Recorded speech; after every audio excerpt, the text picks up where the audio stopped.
오늘은 사경의 둘째 날입니다. 저희는 어제 함께 나눴던 엄청난 기적이라고 하는 설교 다음 내용, 오늘의 설교 제목은 마누아의 아내입니다. 설교 제목은 마누아의 아내라고 하는 이 제목을 가지고 여러분들과 함께 하나님 말씀의 은혜를 나누도록 하겠습니다.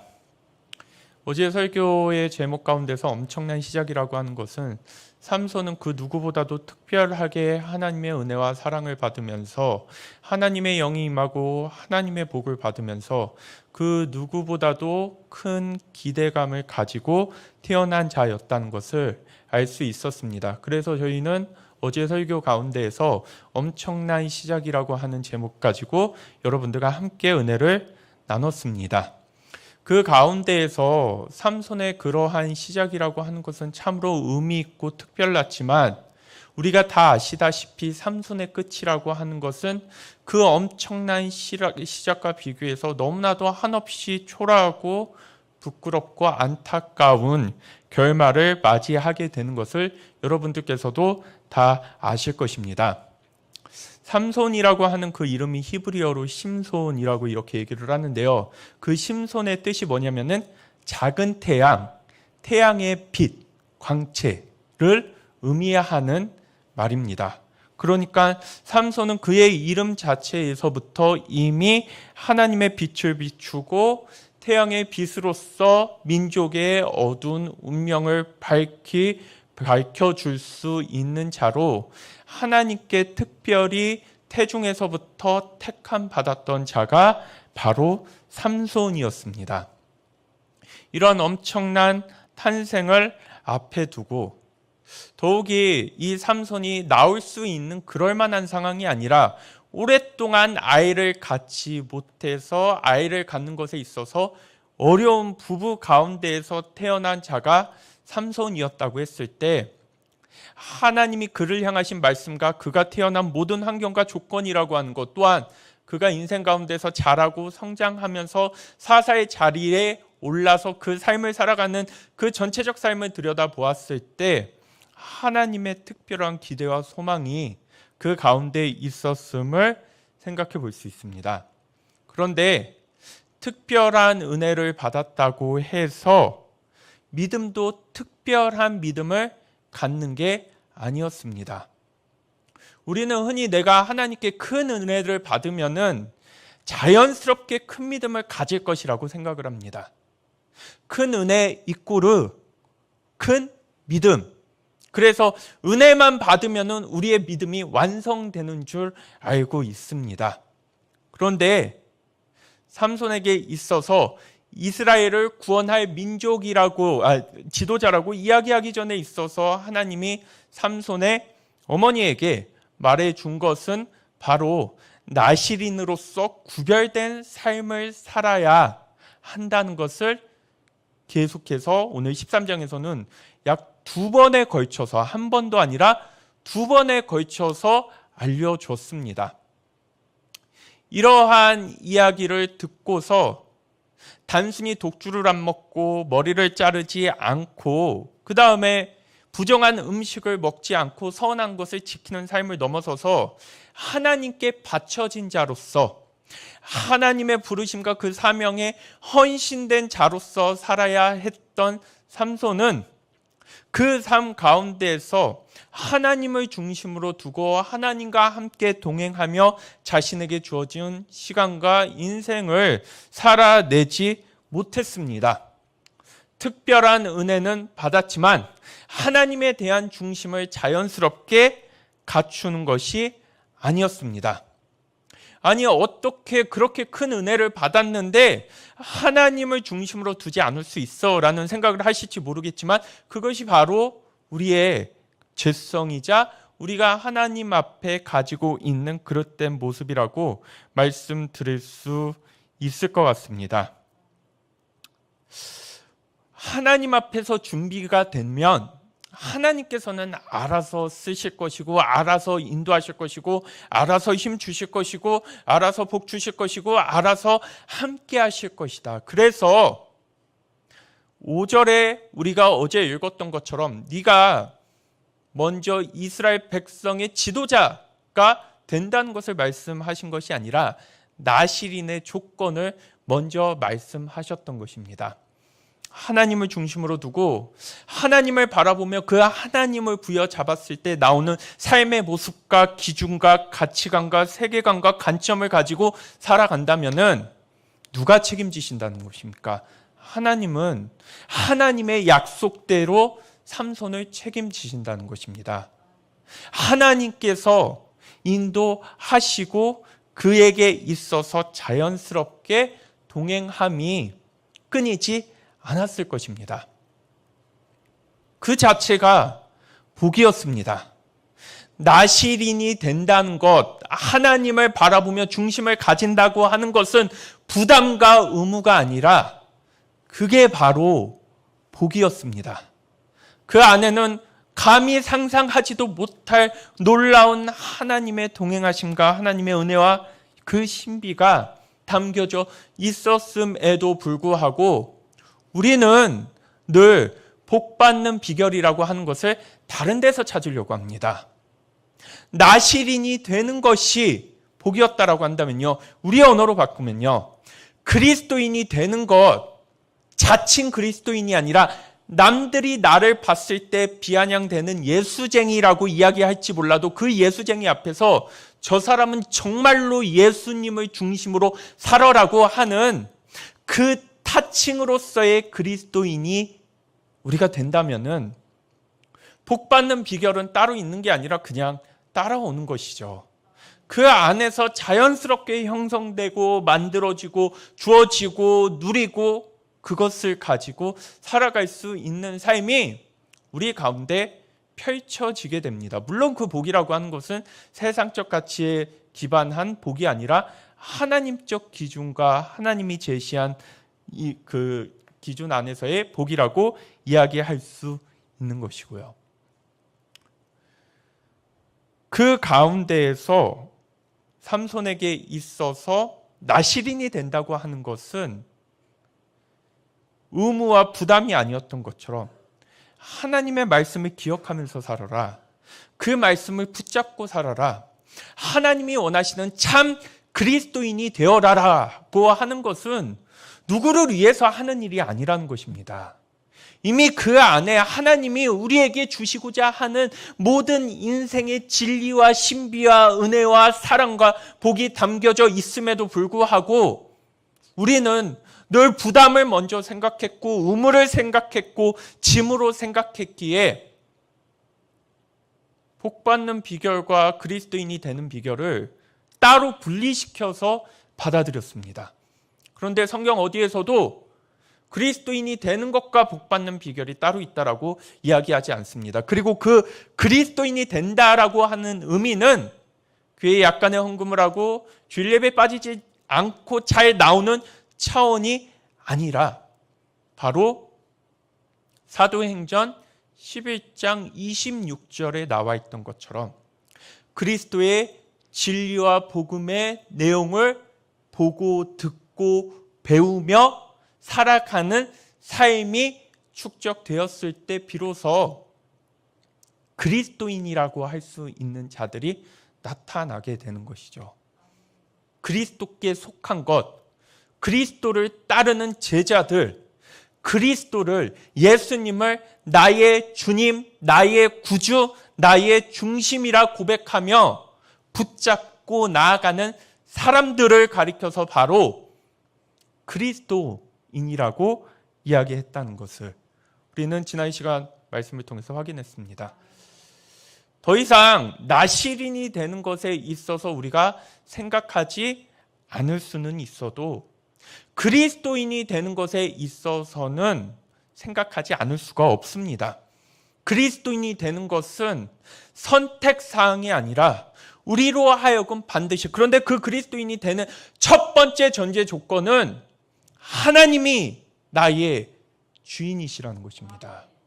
내가 나의 주인이 아니라 하나님이 나의 주인이실 때 우리는 비로소 우리를 가리켜서 우리를 보면서 그리스도인이다라고 할 수 있겠지만 안타깝게도 우리의 주인은 하나님이 아니라 바로 나입니다. 하나님이 주인이 되신다면 우리가 이렇게 살 수 없습니다. 이렇게 안 바뀔 수 없고 이렇게 좌절하면서 내 죄악된 모습 가운데서 신음하고 고통하고 아파할 수 없습니다. 하나님이 주인이시면은 우리를 그냥 내버려 두지 않으십니다. 성령님은 동행하십니다. 우리 가운데서 우리의 삶을 이끌고 역사하십니다. 그 성령님은 그분의 살아계심과 그분의 능력과 그분이 얼마나 위대한 분이신지를 하나님이 주인이라고 고백하는 자들 가운데서 나타나셔서 그들의 삶을 이끌고 보살피고 함께 하심으로 인하여서 성령님이 단순히 인간이 만들어낸 상상의 개념이 아니라 우리의 삶 가운데서 실체적이고 구체적인 능력으로서 삶의 모습으로서 역사하신다는 것을 아주 선명하게 보여주시는 것입니다. 아이를 낳으면 불임 부부에게 있어서 아이를 갖지 못한 부부에게 있어서 아이를 낳으면은 모든 것이 해결될 것 같았지만 여기에 핵심은 열심히 기도해서 결국에는 아이를 얻었다라는 그런 내용이 아닙니다.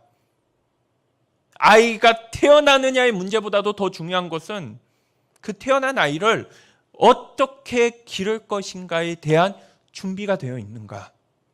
곧 내게 은혜를 주시고 내가 바라는 복을 주시고 내가 원하는 하나님의 신령한 것을 내게 주신다 할지라도 그게 우리에게 있어서 먼저 중요한 게 되는 것이 아니라 그것을 어떻게 사용하고 어떻게 간직하며 어떻게 흘러보내고 어떻게 나눌 것인가. 이것이 우리에게 있어서 정말 중요한 문제이죠. 아이가 얻어서 다가 아니라 아이를 얻어서 끝이 아니라 아이가 얻어서 시작되는 모습으로서 이제 정말 중요한 과제, 아이를 얻기 위해서 간절히 염원했던 것보다도 더 중요한 과제가 바로 이 삼손의 어머니의 아버지 이 마노아 부부에게 마련되었다는 것을 말씀을 통해서 확인할 수 있습니다. 이 일련의 과정에서 먼저 지금 이야기의 흐름이 어떻게 되냐면요.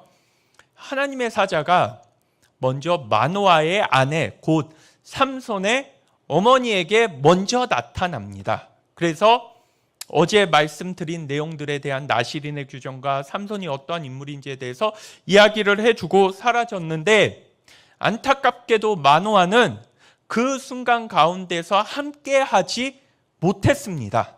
그래서 8절을 저희가 다 같이 보시면요. 이야기의 이해를 조금 더 쉽도록 하기 위해서 세번역 성경으로 저희가 보도록 하겠습니다. 세번역 성경 13장 8절을 보시면요. 이 말을 듣고 곧 자기 자신 가운데에서 하나님의 사자가 나타났고 곧 우리 가운데서 아기가 태어날 것인데 그 아기를 나시린으로서 평생 하나님께 바쳐진 자로서 우리가 키워야 한다라고 하는 이 마노아 아내의 말을 듣고 마노아가 주님께 기도드렸다. 주님, 우리에게 보내셨던 하나님의 사람을 우리에게 다시 오게 하셔서 태어날 아이에게 어떻게 하여야 할지를 우리에게 가르치게 하여 주십시오라고 했을 때 마노아는 이제 보지를 못했으니까 저 말이 진짜인가 사실인가 긴가민가 하기도 하고 그런데 저 사람이 또 이상한 말을 할 리는 없는 것 같으니까요. 한 번 더 나타나서 아이를 어떻게 하여야 할지를 우리에게 가르쳐 달라고 하는 기도를 요청합니다. 이 기도를 들으시고 9절을 보시면요. 주님께서 마노아의 기도를 들어주셔서 주님의 천사가 다시 여인에게 왔다. 그때 그 여인은 밭에 앉아 있었는데 남편 마노아는 아내와 함께 있지 않았다. 지금 기도는 마노아가 했는데 다시 마노아에게 나타나지 않고 또 마노아의 아내에게만 나타납니다. 왜 그런지에 대해서는 제가 오늘 이후에 말씀드리도록 하겠고요. 아무튼 상황은 지금 이런 상황입니다. 마노아에게 나타난 것이 아니라 마노아의 아내에게 다시 나타나서 같이 있지도 않았는데 다시 나타나서 이 마노아의 아내가 이제 마노아를 불러들이는 장면이 뒤에 나오게 되는 것이죠. 10절 보시면요. 그래서 그 여인은 급히 달려가 남편에게 말하였다. 와보세요. 저번에 나에게 오셨던 그분이 지금 나타나셨어요. 라고 했을 때 계속해서 보시면요. 11절 보시면요. 마노아는 일어나 곧 아내를 따라가서 그 사람에게 이르렀다. 마노아가 그를 보고서 저번에 자기의 처에게 말하던 그분이냐고 물었다. 그가 그렇다고 대답하자 12절 보시면 마노아는 그에게 지난번에 한 그 말이 이루어질 때에 그 아이가 지켜야 할 규칙은 무엇이며 또 그 아이가 할 일은 무엇이냐고 물었다. 주님의 천사가 마노아에게 일러주었다. 주님의 천사가 마노아의 아내에게 일러준 모든 것을 그 아이가 지켜야 하고 마노아의 아내는 포도나무에서 나는 것은 어떤 것도 먹어서는 안 되고 포도주와 독한 술을 마시지 않아야 하며 부정한 것은 어떠한 것도 먹어서는 안 되고 주님의 천사가 마노아의 아내에게 명령한 모든 것을 마노아의 아내가 지켜야 한다고 말해 주었다라고 했을 때 잘 보시면요. 이 말씀을 잘 보시면요. 이상하다는 생각이 좀 들지 않으세요? 왜 이상할까요? 지금 마노아의 아내가 민족의 지도자가 아닙니다. 마노아의 아내가 지도자가 아니라 마노아의 아내가 낳은 아들 삼손이 민족의 지도자죠. 그러면은 삼손이 나실인으로 살면서 하나님께 바쳐진 자지 마노아의 아내는 바쳐진 자도 아니고 13장 이후부터 14장에 잠깐 부부의 모습으로서 등장은 하지만은 그 이후부터는 이야기의 핵심 가운데에서도 나타나지 않습니다. 그런데 이 마노아의 아내에게 이 말씀을 해줬다라는 것, 삼손이 하는 것과 똑같이 너도 해야 한다라고 하는 것은 자세한 이유는 성경 가운데에서 생략되어 있지만 한번 생각해 볼 수 있겠습니다. 이 시대가 어떤 시대냐면요. 더 이상 하나님께 부르짖지도 않는 시대입니다. 뭐 이왕 이렇게 사는 거 팔자대로 살지 뭐. 그냥 이렇게 된 거 그냥 뭐 살면 되는 거지 뭐 우리가 하나님까지 부르면서 뭐 그렇게 할 필요가 있어라고 하면서 삼손의 시대는 어제도 말씀드렸지만은 백성들이 부르짖지조차 않는 시대. 이 시대 가운데에서 삼손이 하나님의 구별된 자로서 택함을 받아서 태어났다 할지라도 신앙을 어디에서 배울까요? 하나님을 어디서 배울까요? 하나님을 어디서 알까요? 그러면은 생각해 볼 수 있습니다. 마노아의 아내가 나실인의 규정대로 하나님 앞에 진실하게 살면서 가지게 되는 마음과 또한 그 안에서 얻게 되는 신앙과 또한 하나님을 중심으로 살아가는 삶의 여러 가지 모습들과 생활들을 다 습득하고 배워서 아이에게 뭐 할 수 있을까요? 전수해 줄 수 있겠죠.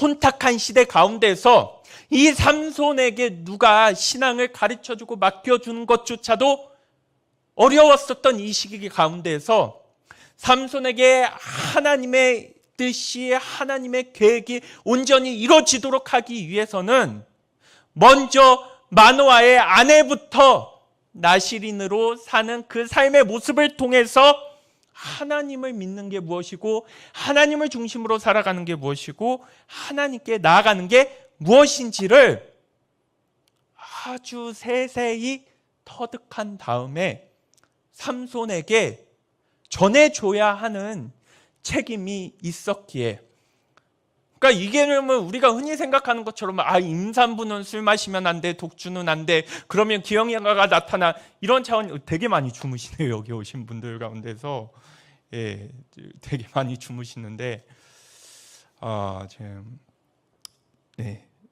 제가 잘 못하고 있나요? 지금 뭔가 문제가 있는 건가요?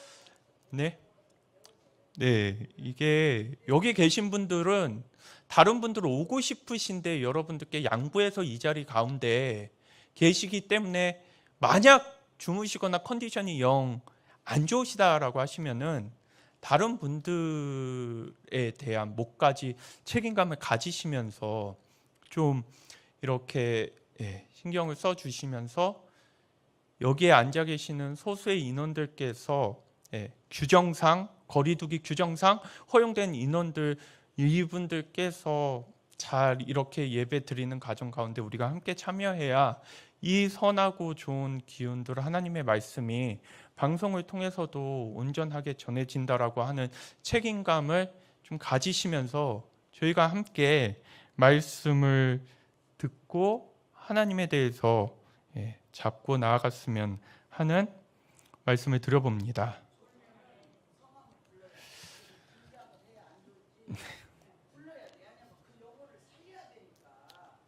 예.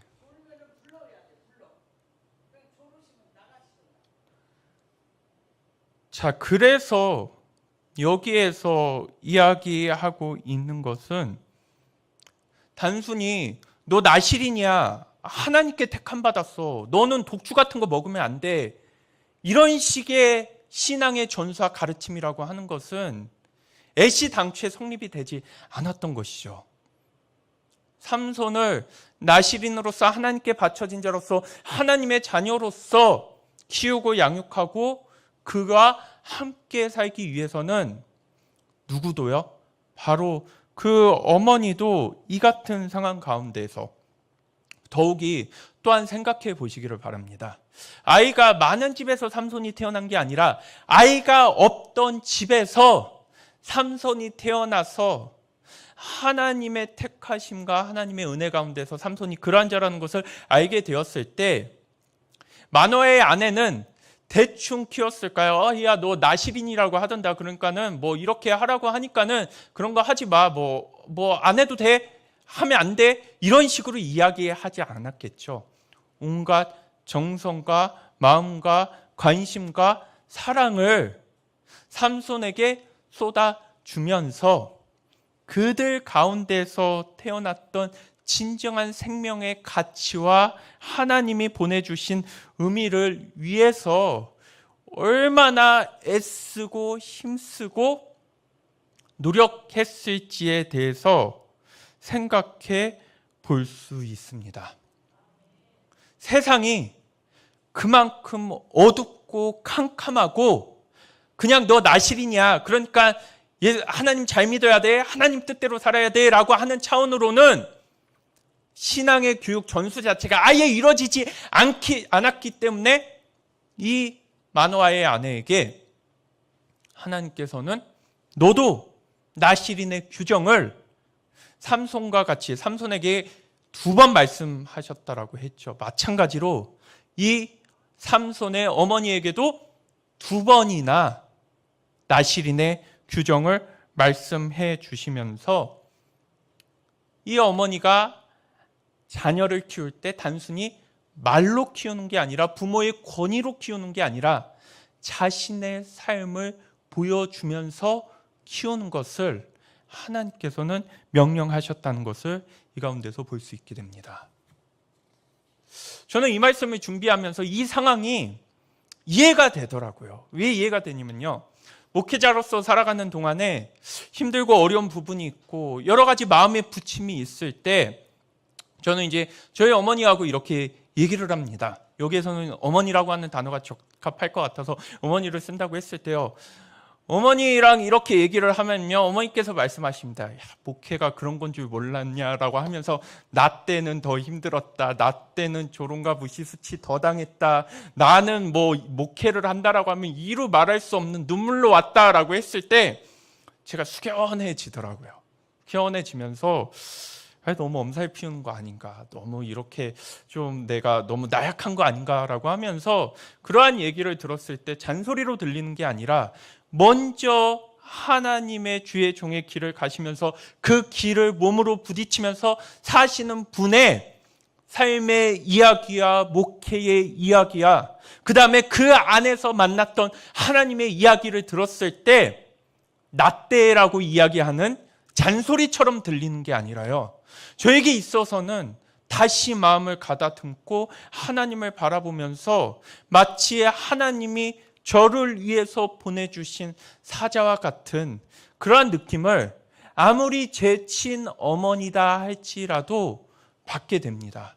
그러면서 그 얘기를 다 듣고 나서는 그렇지, 내가 더 참아야지, 내가 더 인내해야지, 내가 더 하나님 앞에 부르짖고 기도하고 하나님 붙잡고 나아가야지 라고 하는 말을 고백하며 나가게 되었을 때 아마 삼손의 어머니가 삼손에게 했던 역할들도 이와 같은 모습. 그런데 예를 들어서 저희 어머니가 목사, 일명 타칭 안 좋게 이야기하는 싹군 목자였다라고 한다면은요, 아니 엄마나 잘하지 무슨 나한테까지 그런 얘기를 해. 아니, 엄마나 잘해, 엄마나 진실해, 엄마나 정직해, 엄마나 좀 하나님 앞에 바로 서, 이렇게 얘기를 하겠죠. 내 복혜는 신경 쓰지 마, 내가 하는 일에 있어서 간섭하거나 잔소리하지 마, 그랬을 것입니다. 그런데 이미 그리스도인으로서 하나님을 붙잡고 살아가는 그 삶의 모습을 직접적으로 눈으로 보면서 저는 이른 나이에 시작해서 신학적인 지식은 어머니보다 많이 있을지 몰라도 그리스도를 향한 그 마음, 그 열정, 그 순수함, 그 진실함이라고 하는 것은 턱없이 따라가기에 부족하기에 그러한 말이 잔소리가 아니라 저희 영혼의 약처럼 들릴 때가 있다는 것입니다. 그렇습니다. 여기에서는 그냥 말로 너 나실이냐, 너 하나님의 사명을 감당해야지 라고 가르쳐 준 게 아니라, 말로 지시한 게 아니라, 나는 모르겠지만 아무튼 너는 그런 사명이 있으니까 너는 그렇게 살아야 된다라고 이야기했던 것이 아니라, 먼저 삼손의 어머니가 이 사명을 붙들고 진실하게 살았던 삶에 대해서 생각을 해볼 수 있습니다. 그러면 물으실 것입니다. 아니 그러면은 삼손을 그렇게 키웠는데 삼손이 왜 그 모양이에요? 혹시 삼손의 어머니가 엉망으로 키워가지고 삼손이 그렇게 된 게 아니에요 라고 했을 때, 저희가 이제 내일 보게 될 14장의 말씀을 보면은 삼손의 타락의 책임을 부모에게 돌리지 않고 은연중에 삼손에게 있다는 것을, 그러니까 뭐는 제대로 이루어졌을까요? 아들에 대한 신앙의 전수와 교육은 제대로 이루어졌음을 생각해 볼 수 있는 것이죠. 누군가에게 신앙을 얘기했을 때 삶으로 보여줘야지, 내 삶으로 드러내야지, 내가 먼저 살면서 신앙을 이야기해야지라는 생각을 해보셨습니까? 설마 나는 그리스도인이 되고 싶지 않은데 내 옆에 사람이 그리스도인이 되었으면 참 좋겠다고 해서 너는 왜 그리스도인이 아니냐, 너는 왜 교회도 안 다니냐, 너는 왜 하나님을 믿지도 않느냐라고 이야기했던 것은 아니었을까요? 오늘 이 말씀을 보면요, 잘 보시면요, 삼손을 위한 일처럼 보입니다. 삼손을 기르기 위한 마노아 아내의 삼손 어머니의 희생처럼 보이지만요, 아닙니다. 이거는 삼손을 위해서 마노아의 아내에게 그렇게 살라고 하는 게 아니라 마노아 아내 삼손의 어머니에게 주어진 사명과 삶이라고 하는 게 바로 이것입니다. 누구를 위해서 하나님의 말씀을 쫓아서 섬기고 사랑하는 게 아니라, 자녀를 위해서 내가 희생하는 게 아니라, 자녀를 위해서 내가 하지 않아도 될 일을 하면서 고생하는 게 아니라, 하나님이 마노아 아내에게 원하는 삶이라고 하는 것은, 마노아 아내의 사명이라고 하는 것은 삼손을 위한 일이다 할지라도 먼저, 삼손보다도 먼저 이 삶을 살아야 한다는 것을 말씀하고 있는 것이죠. 자녀를 위해서 자녀를 위해서 내가 하나님의 말씀을 쫓는다라고 하는 개념이 아닙니다. 내 사명이 무엇이냐? 내 삶이 무엇이냐, 하나님이 나를 향하신 부르심이 무엇이냐라고 했을 때 바로 오늘 본문의 말씀처럼 자녀를 위해서가 아니라 내게 주어진 내 삶의 목과 내 삶의 방향과 내가 구체적으로 해야 하는 일은 나도 마찬가지로 나실인으로 사는 것이죠. 그럼 나실인 규정은 삼손을 위한 규정일까요? 자기 자신을 위한 규정일까요? 자기 자신을 위한 규정입니다. 이거는 삼손의 일이어서 나는 안 해도 돼 라고 하는 차원으로 생각될 수 없는 문제입니다. 이거는 내 문제야. 이거는 내 일이야. 삼손에게 있어서 건강한 신앙의 모습, 하나님 중심됨의 진정한 가치관을 두고 살아가는 삶을 보여주는 것은 여러분 배우자를 위한 일도 아니고 아내를 위한 일도 아니고 부모를 위한 일도 아니라 바로 누구를 위한 일이라는 것입니까? 내게 주신 하나님의 사명, 나의 부르심, 나의 인생의 목적과 방향이라고 하는 것. 왜 우리는 누구를 위해서 내가 희생한다라고 생각을 하십니까? 그게 삼손을 위한 희생입니까? 삼손에게 영향력이 흘러가는 것이죠. 영향력은 흘러가지만은 누구를 위한 일입니까? 너를 위한 일이다. 마노아의 아내 삼손의 어머니에게 있어서 이제 남겨질 삶이라고 하는 것은 삼손을 위한 삶이 아니라 자기 자신도 하나님께 뭐한 존재가 되는 것입니까? 바쳐진 존재로서 참 그리스도인으로서 살았을 때 비로소 신앙이 전수되고 흘러가는 것이죠. 요즘 세상에 어느 누가 내가 교회 다니니까 너도 교회 다녀라. 너 교회 안 다니면 우리 집에서 밥 먹고 잘 생각하지 말아라 라고 해서 무서워요. 한 번만 살려주세요. 엄마 한 번만 도와주세요 라고 하면서 교회 다니겠다고 하는 사람이 어느 누가 있습니까? 어떤 아이가 그렇게 말을 합니까? 정말 자녀를 사랑해서 자녀가 귀해서 신앙을 물려주고 싶으시다고 하면요, 교회 다녀라라고 하는 게 아니죠. 내가 그리스도인으로 살아야, 내가 그리스도인으로 살아야. 마찬가지로 저에게 있어서 세은이, 하은이라고 하는 아들과 딸이 저를 바라보면서 야, 진짜 그리스도인도 아니면서 목사라고 하고 있구나. 저는 그 평가가 가장 너무 두렵습니다. 정말 열심히 쇼하는구나. 우리 아빠 진짜 먹고 살려고 애쓰는구나. 왜요? 그리스도인이 아니라면요. 목회자 자녀니까 할머니가 목사니까, 할아버지는 장로니까, 외할아버지도 안수 집사니까 교회 다닌다고요? 그런 게 어디 있습니까?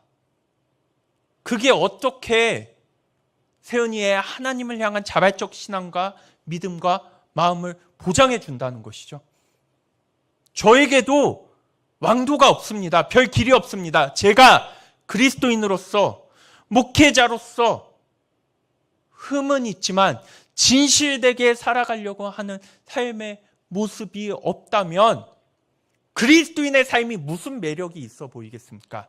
세상적 가치와 눈으로 그리스도인이 된다는 것이 무슨 메리트가 있어 보이겠습니까?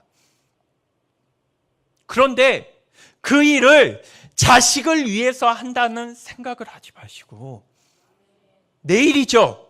내일입니다. 세은이, 하은이가 아니라 제게 부어주신 하나님의 사명이 신앙을 살아서 전수하라는 것입니다. 신앙을 살아서 그 삶의 모습과 분위기와 여러 가지 삶의 좋은 것들을 흘려보내라고 하는 것을 마노아의 아내에게 요청하고 있는 것입니다. 이 상황이 불임이어서 아이를 낳지 못해서 신음하고 괴로워하고 있었던 그 가정에게 주신 하나님의 은혜라는 생각을 해보게 되면요, 새로운 생명이 다시 태어났고 하나님과의 관계가 이어졌다라고 하는 것을 생명과 연결시켜서 생각해 볼 수 있습니다. 그런데 여기에서 잘 생각해 본다면요, 불임이었던 아이를 낳지 못한 곳에서 생명이 다시 흘러들게 되었다라고 하는 것.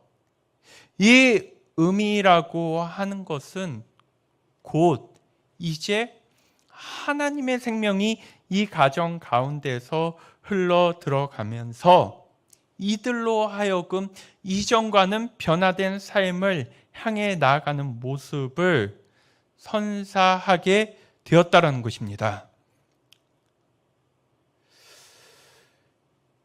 이 부분을 생각을 하시면서 불임이었는데 생명을 얻게 되었다라고 하는 거.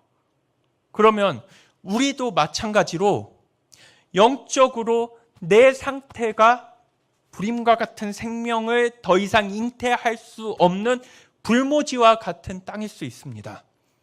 그런데 이 불모지와 같은 땅 가운데에서 하나님의 은혜가 임했다라고 하면은 내 인생에 이제 뭐가 잉태되고 뭐가 나타나는 것이죠? 하나님이 주시려 하는 생명이 잉태되고 내 영혼 가운데 하나님이 나에게 부어주시는 그 생명이 나타나게 되는 것이죠.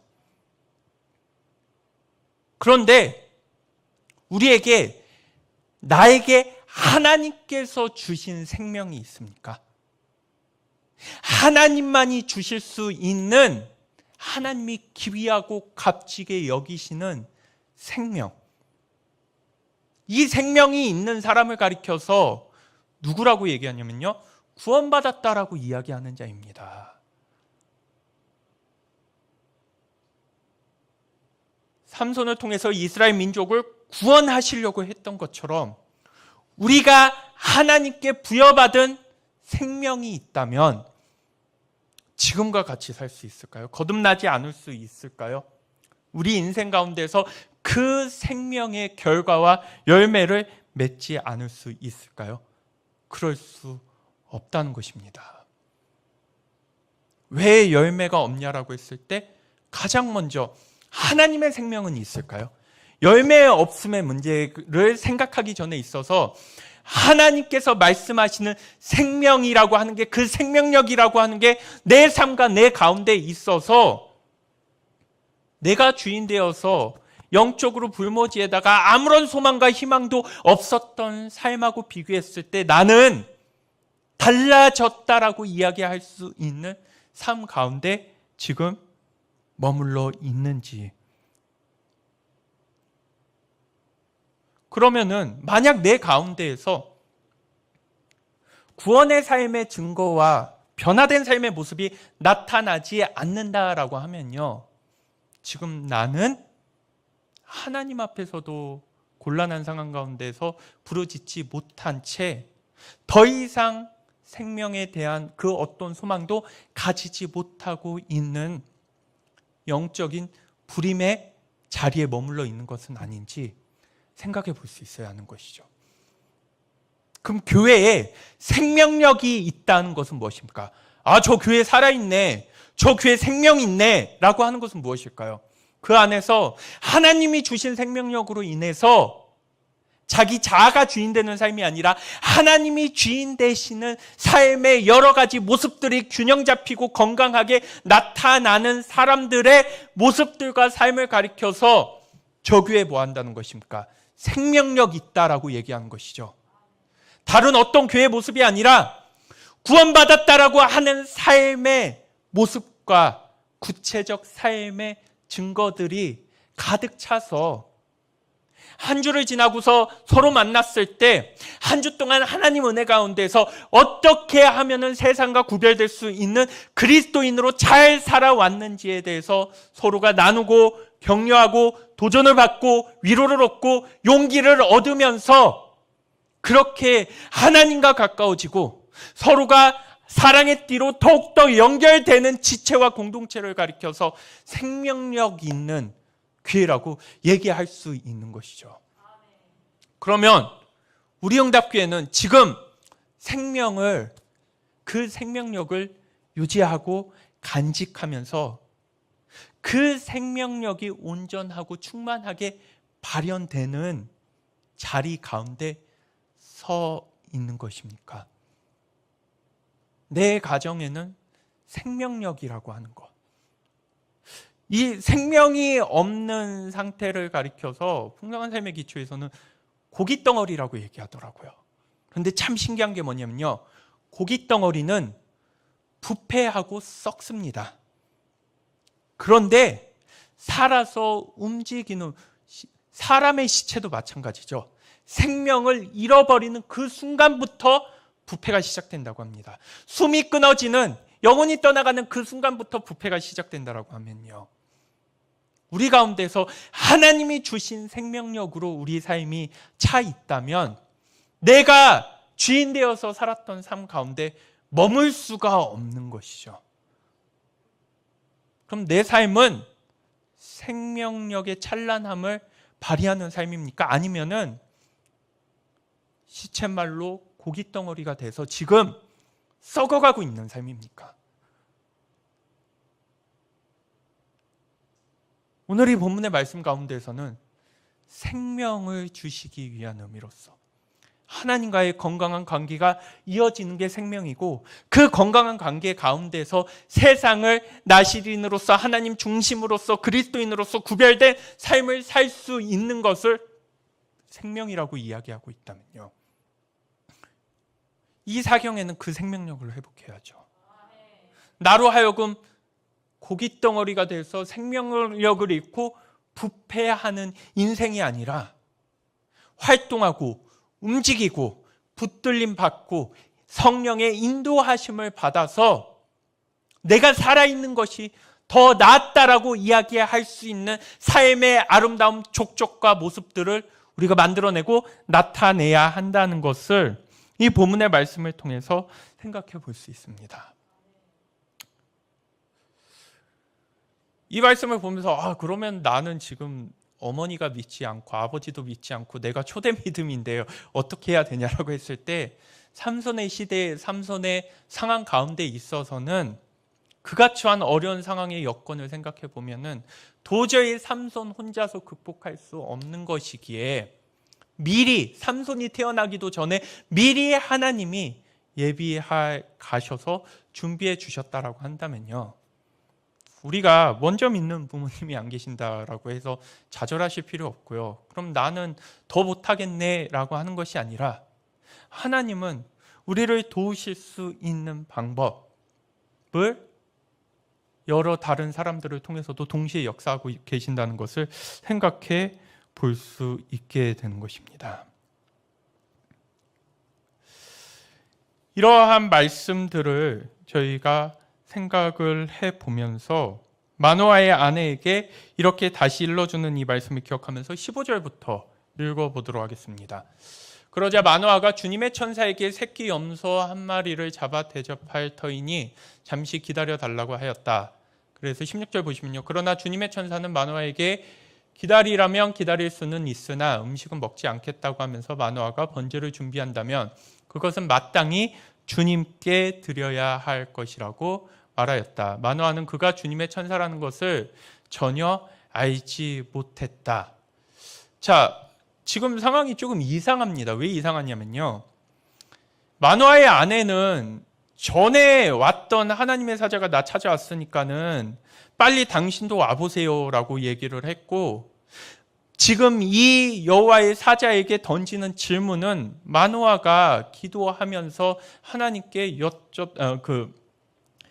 하려고 했었던 질문을 반복하고 있음에도 불구하고 마노아는 지금 그 사람이 뭐라는 것을요, 하나님이 보내신 하나님의 사자 천사라고 하는 것을 전혀 알지 못하였다는 것이죠.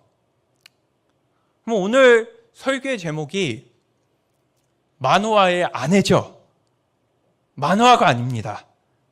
마노아의 아내라고 하면요, 이제 슬슬 눈치가 채실 수 있으실 것입니다. 지금 마노아는 이 상황 가운데에서 끼고 싶은 것을 넘어서 이 상황을 자기가 주도하고 싶어요. 그래서 분명히 마노아의 아내에게 여호와의 사자가 먼저 역사를 했는데 8절을 보시면요, 아까 8절에 뭐라고 나와 있냐면요, 우리라고 얘기를 해요. 우리 가운데 나타났다. 우리 가운데에서 말씀해 주셨다. 여기 나와 있죠. 예. 우리에게 가르쳐 주게 하여 주시옵소서라고 하면서 우리에게 보내셨던, 마노아는 거기에서 같은 자리에 있지 않았지만은, 마노아의 아내에게만 있었지만은 우리에게라고 하면서 얘기를 하고 있고, 10절은 또한 보시면요, 10절 13장 10절을 보시면은,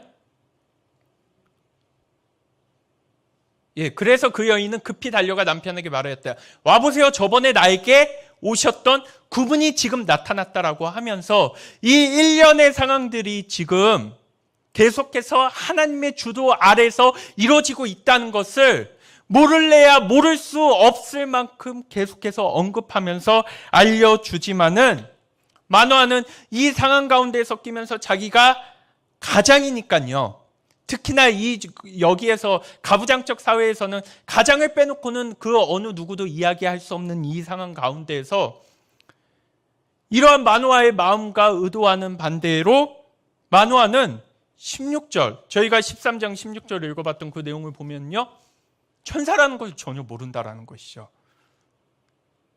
그러면은 마노아의 상태가 지금 좋은 걸까요? 안 좋은 걸까요? 우리가 볼 수 있는 상황상 그렇게 마노아의 심령과 영적인 상태가 좋지 못하다고 하는 것을 추측해 볼 수 있습니다. 이러한 전제를 가지시고 이제 17절부터 쭉 읽어보시겠습니다. 그래서 마노아가 또 주님의 천사에게 이름만이라도 알려주면 말한 바가 이루어질 때 그 영광을 돌리고 싶다고 하였다. 그러나 주님의 천사는 어찌하여 그렇게 자기의 이름을 묻느냐고 나무라면서 자기의 이름은 비밀이라고 하였다. 계속해서 보시겠습니다. 마노아는 새끼 염소 한 마리와 곡식 예물을 가져다가 바위 위에서 주님께 드렸다. 주님께서는 마노아와 그의 아내가 보고 있는 데서 신기한 일을 일으키셨다. 제단에서 불길이 하늘로 치솟자 주님의 천사가 제단의 불길을 타고 하늘로 올라갔다. 마노아와 그의 아내는 이것을 보고 얼굴을 땅에 대고 엎드렸다. 지금 상황이 이해가 되시죠? 나는 음식은 먹지 않을 거니까 차라리 그것으로 하나님께 제사를 드려라 라고 해서 그 먹을 음식을 태우면서 하나님께 제사를 드리는 그 순간에 하나님의 사자가 그 자리 가운데서 없어지는 그러한 기적과 이적의 현장이 그 가운데서 펼쳐지게 되었던 것입니다. 내용도 알려줘, 눈으로도 보여줘. 그랬음에도 불구하고 마노아가 보여주는 모습은 21절부터 또 보시겠습니다. 주님의 천사가 마노아와 그의 아내에게 다시 나타나지 않자 그제야 마노아는 비로소 그가 주님의 천사인 줄 알았다라고 하면서 뒤늦게서야, 그때서야 주님의 천사인 줄 아는 게 아니라 뒤늦게서야 주님의 천사인 줄 알았고, 22절을 보시면요, 마노아는 아내에게 말하였다. 우리가 하나님을 보았으니 우리는 틀림없이 죽을 것이요. 이게 모세의 전통부터 내려오는 하나님에 대한 일반적 생각이었던 것 같습니다.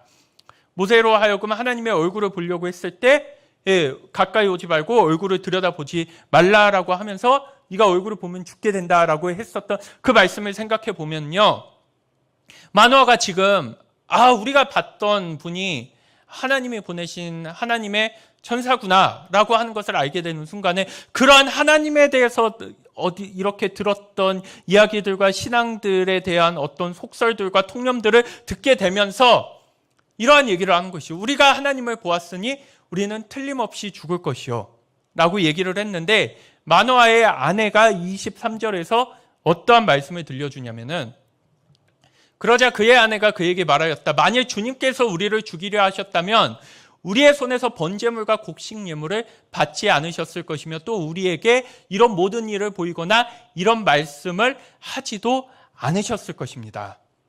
자, 두려워하지 말고 잘 생각해보자. 차분히 생각해보자. 하나님을 보면 죽는다, 이런 생각이 먼저가 아니라 2번이나 나타나셨고 우리가 드리는 예배를 받으셨고 또한 우리의 남은 삶 가운데서 우리가 해야 할 일들에 대해서 말씀해 주셨으니까 우리는 죽을 운명이라니까 죽을 운명이 아니라 죽을 운명이 아니죠. 죽을 운명이 아니라 하나님께 우리의 남은 인생 가운데서 부여받을 사명이 있다라고 하는 것을 알려주고 있는 마노아 아내의 모습을 들여다보게 되었을 때요. 이 상황을 잘 생각해 보시기를 바랍니다. 마노아에게 있어서 지금 하나님은 죽음의 하나님, 파멸의 하나님, 그 하나님을 봐서 우리가 이 세상 가운데에서 큰일 났다, 망했다라고 할 수 있는 고백의 모습이 나타난다면 하나님이 우리 삶 가운데서 나타나시고 들려주셨던 메시지와 삶의 여러 가지 정황을 한번 종합해 봤을 때 우리를 죽이려고 나타난 게 아니라 뭐 하려고 나타나신 것이죠? 살리려고, 우리로 하여금 주어진 남은 인생의 삶을 의미 있게 살아갈 수 있도록 하기 위해서 하나님의 구원의 역사에 그 디딤돌로 우리가 감당할 수 있도록 하기 위해서 지금 뭐를 하셨다는 것입니까? 지금 이러한 상황들을 종합하시면서 자기에게 나타났다라고 남편에게 알려준 것입니다. 똑같은 상황을 지금 맞닥뜨렸거든요.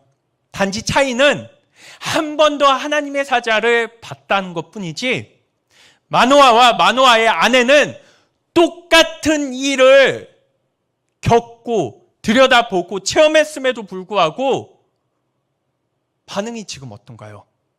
달라도 이게 지금 똑같은 상황에서 똑같은 일을 경험한 사람의 모습인가라고 할 정도로 너무나 다른 모습을 보여주고 있습니다.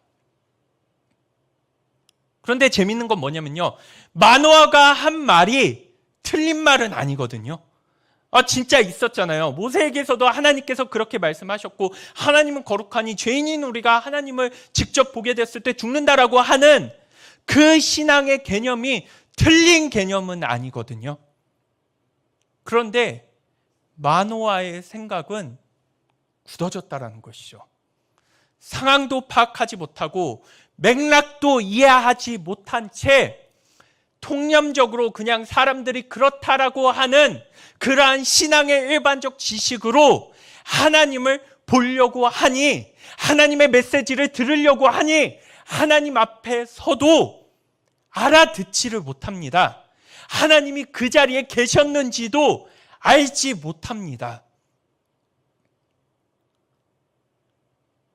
통념에 갇혀버리고 그냥 얼핏 들었던 신앙의 협소한 지식 가운데 머물러 있는 이 가운데에서 하나님의 말씀은 살아서 운동력이 있어 사람의 혼과 영과 골수를 쪼개기까지 한다라고 하는 그 살아서 역사하시면서 운동하시면서 우리의 삶의 여러 가지 환경 가운데서 하나님의 살아계심의 증거를 나타내고 우리를 이끄시는 변화묵상하며 운전하며 능력 있는 하나님에 대한 이해라고 하는 것은 이 가운데 전혀 없습니다.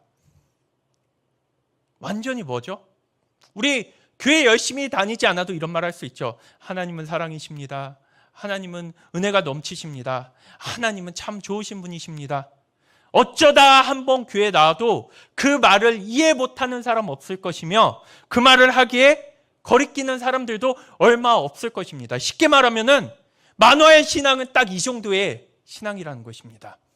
하나님에 대해서 더 깊게 들여다보지도 않고 더 알지도 않으면서 뭐만 있죠? 뭔가 특별한 자리 가운데서 특별한 것을 소유하고 누려야 한다라고 하는 욕심만 가지면서 그 자리 가운데 나아가니 하나님이 나다! 하나님의 사자를 통해서 하나님의 뜻을 온전히 들려주는 자리 가운데에서 심지어 사람도 알려줍니다. 마노아의 아내가 그때 그 사람이야, 내가 말했던 그 사람이야. 그리고 그 사람은 똑같이 그 말씀을 반복해서 들려주고 있음에도 불구하고 마노아는 뒤에서야 그게 하나님이 보내신 자 하나님이었나 보다. 그러니까 하나님을 진짜 알아서 고백하는 자가 아니라 교회 오래 다녀보고 신앙생활 오래 하다 보면은요, 그냥 믿음 있다고 생각하는 사람들이 쓸 수 있는 단어 정도나 문장이나 개념 같은 거는 우리가 별 생각 없이 자연스럽게 우리의 삶에 녹아들어서 아무 무리 없이 나 스스로가 믿지 않는다 할지라도 내가 믿지 않아도 믿지 않는데 나도 믿지 않는데 이런 말을 해도 되나? 라고 하는 의식과 전혀 부딪힘 없이 인지부조화라고 하죠.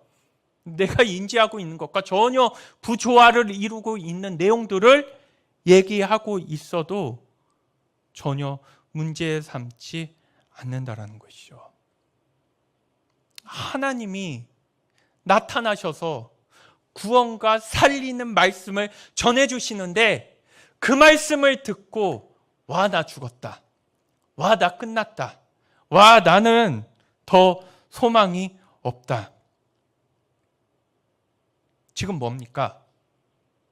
하나님도 마노아의 아내도 계속해서 제시해주고 알려주고 있지만은 자기가 보고 싶고 듣고 싶고 따르고 싶고 붙잡고 싶은 게 너무 강해서 아무리 알려주고 보여주고 나타나고 제시해줘도 모르세라는 것입니다. 모르겠다, 나는. 모르겠다. 알 수가 없다. 삼자적 입장으로 보니까 마노아가 정말 답답하죠. 야, 이렇게까지 모를 수 있냐? 야, 이게 말이 되냐? 나타나고 들려주고 말해주고 제시해주고 그것도 2번이나 심지어 사람을 통해서도 알려줬음에도 불구하고 모르겠다라고 하는 이 모습이요. 두들기지만 하나님이 말씀을 통해서 그 존재를 드러내면서 기적과 이적의 모습으로서 두드리지만 너무너무 강하죠. 너무너무 강합니다. 내가 헤드폰을 쓰고서 여러분들이 주변 사람들이 이야기하는 소리를 들으려고 하면요, 안 들리죠. 내가 너무 강하고 내가 꽉 차 있고 내가 강하고 내가 꽉 차 있고 내가 전부인 사람이 하나님이 주인이라고 이야기할 수 있는 것일까요?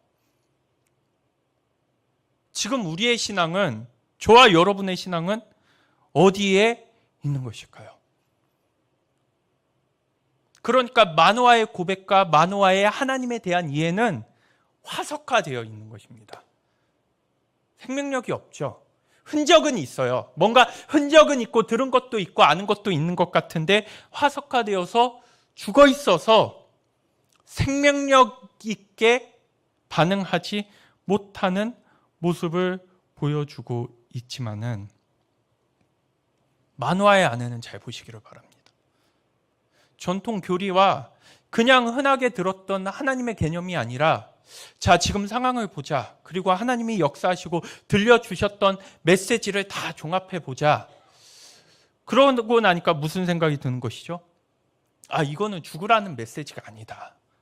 이거는 하나님이 살리시고 새로운 역사를 우리를 통해서 이루려고 하시는 것이기 때문에 이 말씀을, 이 하나님의 약속을 붙잡아야겠다라고 하는 모습. 똑같은 현상을 봤는데 뭐가 문제냐면요, 해석이 제대로 되지 않는다라는 것입니다. 이게 도대체 무슨 의미인지. 그러면은 그 해석은 누가 할 수 있을까요? 누가 가능할까요? 성실히 말씀을 묵상하고 기도하며 십계명을 들여다보면서 하나님과 하루하루 동행하는 사람들이 하나님이 나타나셔도, 하나님이 역사하셔도, 하나님의 말씀을 들려주셔도 제대로 해석할 수 있죠.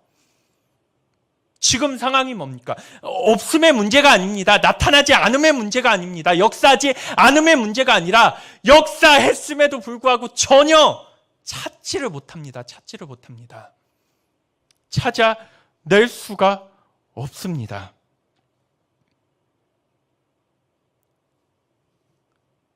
그런데 마노아의 아내는 여기에서 찾아내서 이 말씀을 듣고서 자신의 삶을, 나시린으로서의 삶을 준비했다면요, 쉽게 얘기하면 영적으로 깨어있고 똑똑한 사람이 지금 억울한 일이 발생한 걸까요? 괜히 내가 하나님의 뜻을 분별해가지고 알아가지고 진짜 하지 않아도 되고 그냥 마노아처럼 모른 척하면서 지나갈 수 있는 일을 덤탱이 쓰게 생겼네라는 생각을 했을까요? 아니죠.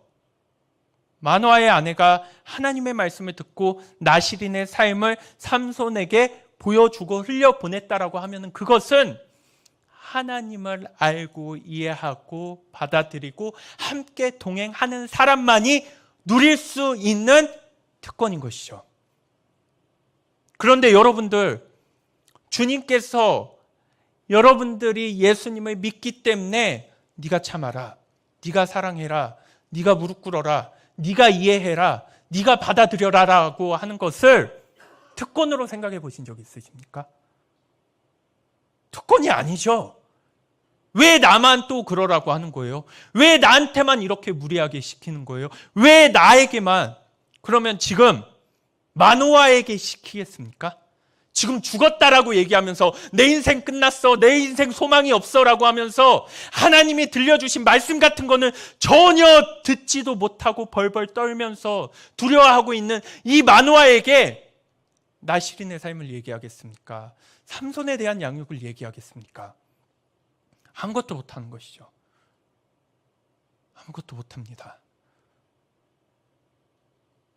들을 수 있기 때문에 우리에게 말씀하시는 것이죠. 분별할 수 있기 때문에 들려주시는 것이고요. 그러니까 마노아의 아내의 신앙이라고 하는 것은 살아서 운동력이 있어서 그 가운데에서 죽은 하나님의 개념, 죽어있는 문자적 개념으로서의 하나님이 아니라 진짜 살아있는 하나님으로서 새롭게 알고 발견하고 찾아가는 이 모습 가운데에서 깨어있는 것이죠. 깨어있습니다. 우리가 하나님에 대한 이해가 없을 때 나타나는 신앙이 뭔지를 유심히 보니까요, 문자주의적 접근이에요. 그냥 왜 그 말씀이 쓰였고 왜 그 말씀을 나에게 말했으며 왜 그 맥락에서 내가 이런 말씀을 가지고 살아가야 하는지에 대해서 전혀 생각하지 않고요. 문자주의적 접근이 뭐냐면요, 마노아의 아내는 여자, 마노아는 남자. 그러니까는 나는 남자니까 그냥 마노아가 되는 건가? 아, 마노아의 아내처럼 살 책임은 나는 남자니까 없는 건가? 이런 게 문자주의적 접근이죠. 내가 남자여도 마노아의 아내가 보여줬던 신앙을 나의 삶에 적용해서 사는 것이 무엇인지를 생각해 볼 수가 있겠죠. 그럼 조금 더 확장시킨다면요, 지금 마노아 아내가 보여주고 있는 신앙이 뭐냐면요, 자신에게 주어진 이 상황 가운데서 하나님께 들려주시고 보여주셨던 말씀과 맥락과 그 상징과 의미들을 잘 조합하고 연결시키면서 어떠한 방향으로 나아가고 있습니까? 같이 살아갈 수 있는 방향으로 나아가고 있다면요, 누가 하나님에 대해서 진짜 아는 자입니까? 누가 하나님과 가까운 자입니까? 기가 막힌 게 뭐냐면요, 왜 제가 자꾸 마노아의 아내 이러냐면요, 마노아의 아내 이름이 없습니다. 여기에서 이름도 없는 존재예요. 이름도 없다라고 하는 것은 그 당시에 별로 중요하게 여겨지지도 않았던 남편의 하나의 부속물에 불과했었던 가부장 시대 가운데에서 나올 수 있었던 이 모습 가운데에서 사람의 눈으로 보기에 이름도 없는 그냥 남편 밑에서 아무것도 보잘것 없을 것 같은 여자의 신앙이라고 하는 것은 하나님을 향해서 온전히 깨어 있음으로 말미암아 살아있는 그 하나님에 대한 개념을 가지고 맞춥니다. 아니지, 제사도 받으셨잖아, 말씀도 주셨잖아, 2번이나 나타나셨잖아, 이거 죽으라고 하는 거 아니야, 이거 우리가 죽으라고 하는 게 아니라 살리려고 하나님께서 살라고 말씀하시는 거야 라고 하면서 제시해주고 있는 것이죠.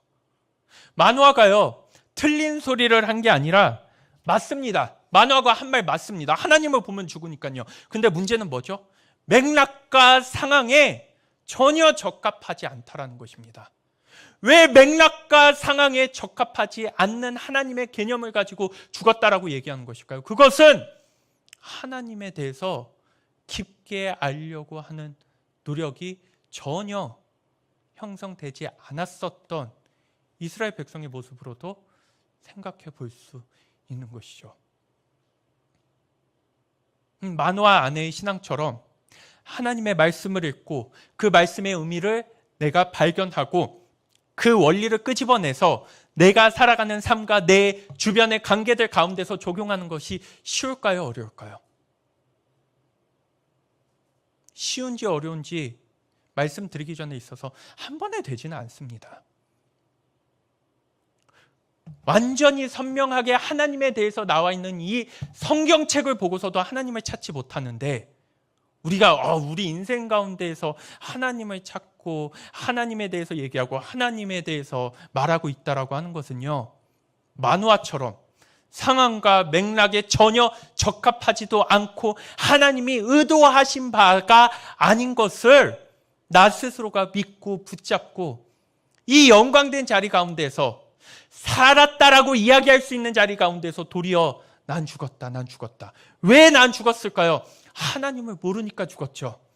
하나님을 모르니까는 죽은 것처럼 느껴지죠. 하나님에 대한 이해가 내 가운데 전혀 새롭게 마련되어 있지 않으니 만화의 신앙이 우리는 어떻게 될까요? 돈 많이 벌면은 하나님이 함께 하신 것 같고 뭔가 내가 예기치 못한 손해가 일어나면은 하나님께 벌 받은 것 같고 여기에서 더 나아가지를 못하죠. 늘 이런 식으로만 생각을 하죠. 왜 그렇게 멈춰버렸냐면요, 하나님을 알려고 하지 않았기 때문이죠.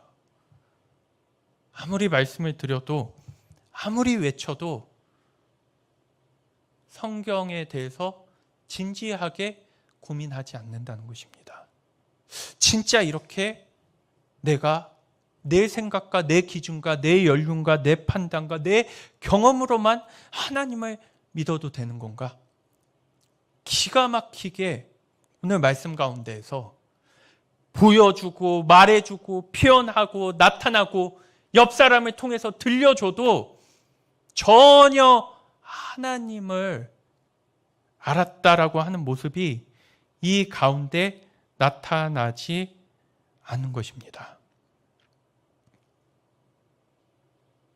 하나님 말씀이 보이고 들려야 우리가 그때서야 비로소 신앙과 구원의 삶이 시작된다는 것을 혹시 들어보셨습니까? 만화는 보이지도 않고 들리지도 않고 분별하지도 못합니다. 소리를 듣고 있다고 해서 우리가 듣고 있는 걸까요? 우리가 글자를 읽고서 글을 쓴다고 해서 우리 신앙생활 오래 하면은 말씀 깊게 안 들여봐도 내가 가지고 있는 하나님 개념으로 막 쓸 수 있잖아요. 얼마든지 이야기할 수 있잖아요. 근데 그게 상황과 맥락에 맞는 하나님의 살아계심과 하나님의 능력을 온전히 증언할 수 있는 하나님에 대한 고백과 체험이 될 수 있느냐라고 하는 부분인 것이죠.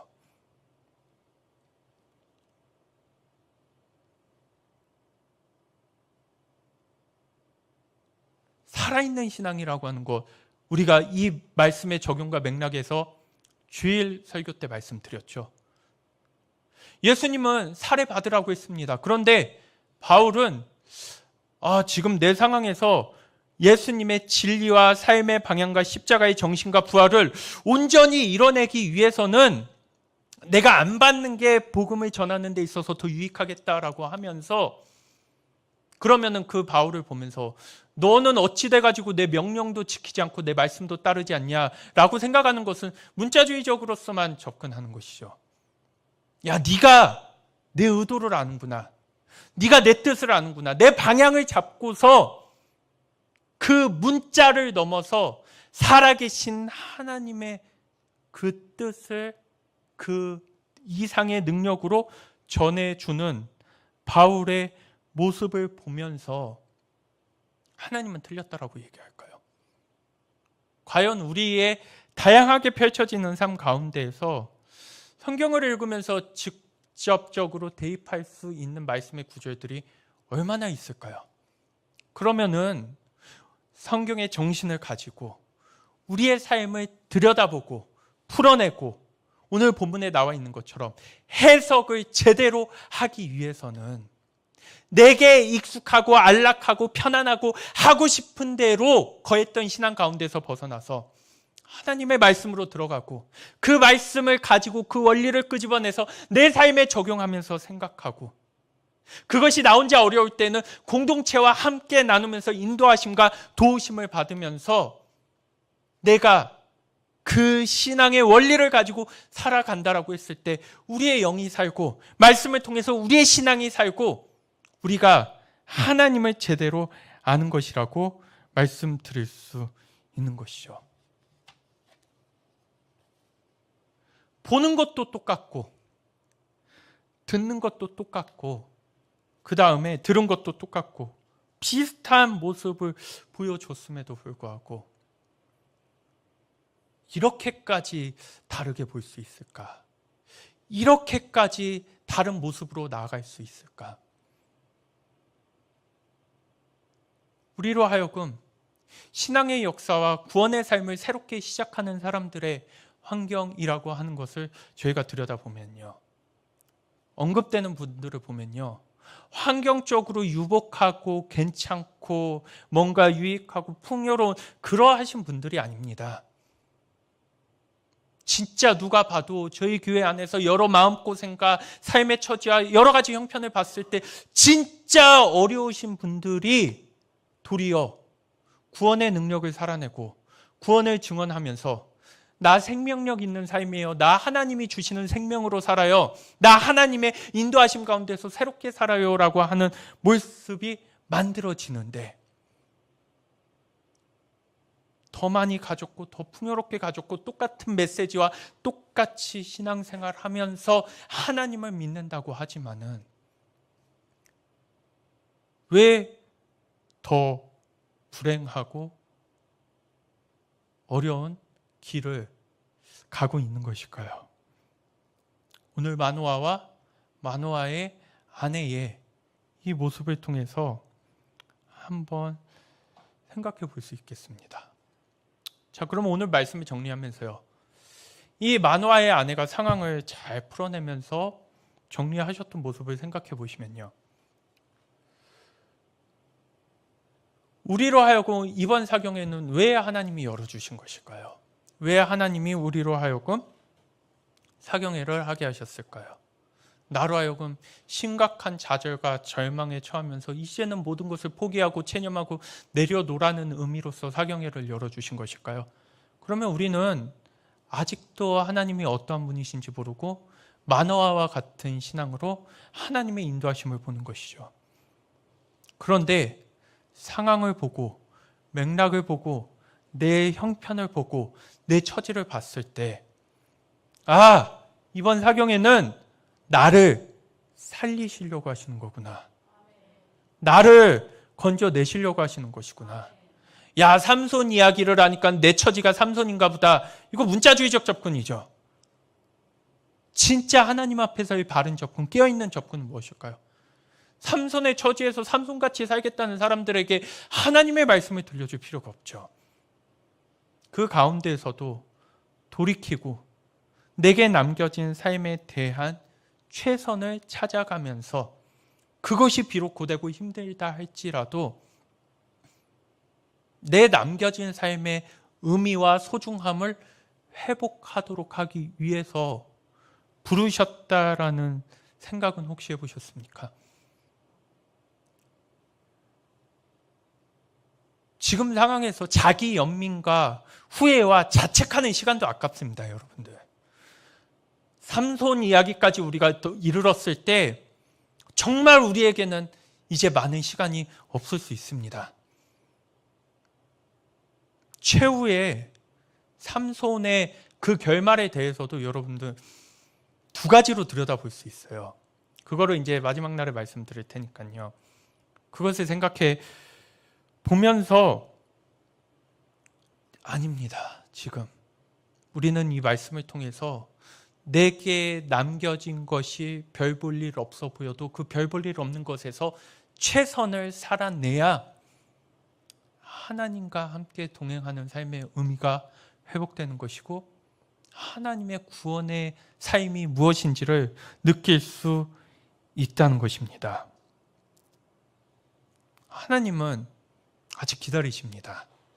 우리가 이 말씀을 들을 수 있다는 것 자체가 하나님이 기다리실 때, 정말 하나님이 원하시는 신앙을 갖고 싶으시다면요, 언제까지 만화의 신앙밖에 만들어내지 못하는 신앙의 습관에 머물러 계실 것입니까?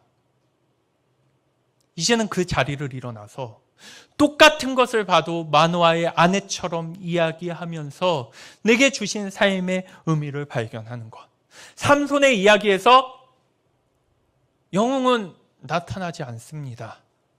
영웅적 존재가 있다고 하냐면요, 이름도 없는 그 만화의 아내. 이 만화의 아내가 하나님 앞에 갔을 때, 나실인의 사명을 온전히 감당하면서 하나님 앞에 갔을 때, 너는 왜 아들을 그 모양으로 키웠냐라고 했을까요? 네가 참으로 애쓰고 수고하고 눈물을 흘렸지만 정말 좋은 결과를 얻지 못해서 안타까운 마음들이 있었다라고 하시면서 이제는 모든 것을 내려놓고 편히 쉬라고 하시는 그 위로와 권면을 받게 되었을까요?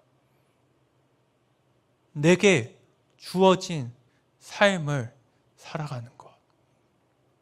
그것이 이름조차 기록되지 않지만 하나님을 정직하고 진실하게 바라보면서 하나님을 붙잡으려 했었던 자의 신앙임을 기억한다면,